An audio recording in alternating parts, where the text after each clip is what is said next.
Another day, another budol na naman tayo sa Shopee guys, at dumating na naman yung ating binili. So ito na naman, i-unbox na naman natin. Tingnan natin kung ano ang laman. So ayan guys, ang laman ng aking Shopee. Yan yung brush sa sa pilik mata. Yan guys. O diba? Ang cute niya guys. Mamaya i-try ko to. Ayan na siya. So ayan, budol na naman ang Shopee. Sige, magbudol ka pa Shopee. Malapit na naman ang Chinese New Year. Yung mga pagpaskuhan ko sa Chinese New Year, pang Shopee ko na naman. O diba? Ayan siya guys. O. Ayan, pang brush. Another Shopee na naman guys ang dumating. Ano ba yan? Araw-araw may Shopee. Sana all. Ano ba to? Ay sa akin pala to guys. So bubuksan na natin. Tingnan natin kung ano ang laman ng ating dumating na Shopee for today. Okay, good. Buksan natin. Ang inaalala ko lang guys, kasi pag Saturday wala ako dito, pag may dumating na parcel na Shopee, walang mag-receive. Lalo na kung cash on delivery ang ang parcel. Oh, dumating na yung cute bag na in-order ko guys. You see guys, ang cute. Ayan. Uy, ang cute, ang liit. Pero guys, marami kang mailagay dito. Oh, ang ganda ng loob niya guys, ang lambot. Ang cute, ang dami kong mailagay dito guys. Oh. Tapos guys, meron siyang meron itong ribbon. Bali ganito siya guys. Oh. Lalagay natin yung ribbon. Bali ganito.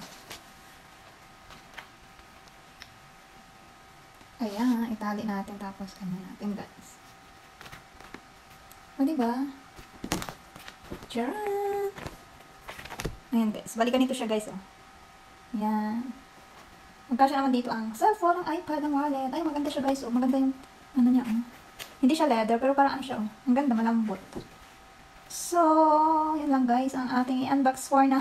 Mag-antay pa ulit tayo ng parcel kasi may mga darating pa guys. Kaso hindi siya zipper. Ganito lang siya guys. Kaya huwag kayo maglalagay ng very important things. Or kung maglagay man kayo guys, mag-iingat kayo mabuti. Kasi baka dudukutin lang na ganyan guys. Oh. Diba? Ang ganda ng kanya oh. Oh, diba? Yan. Yun lang, bye!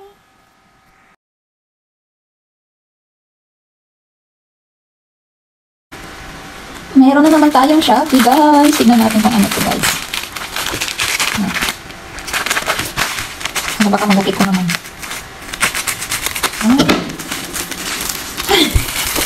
Ang binili ko palang kuko. Ano ba yan? Ito na yung kuko guys na binili ko guys. So, ayan. Kuko sa kamay. Ito. May maliliit din siya guys.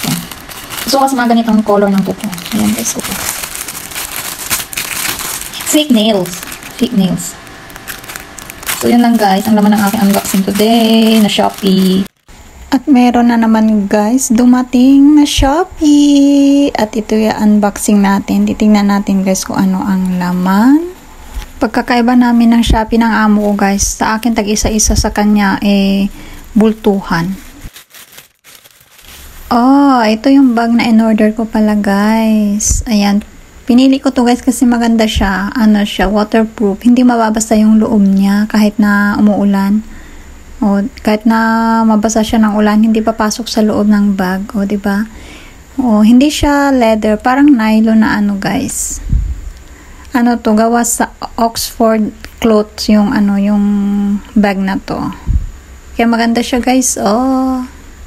At meron pa diyang butas, paglagayan ng halimbawa ng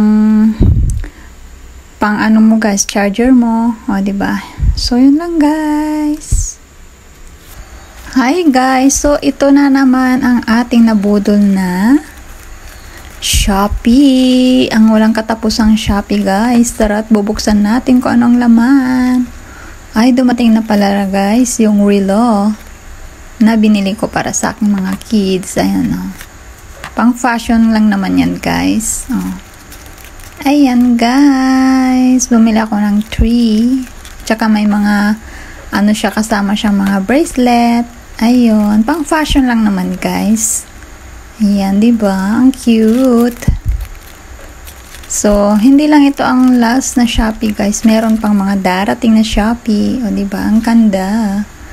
Cute siya guys. Try natin. O, diba? So, yun lang muna. At antay na naman natin ang mga susunod nating Shopee. So, ayan guys yung mga bracelet na kasama niya.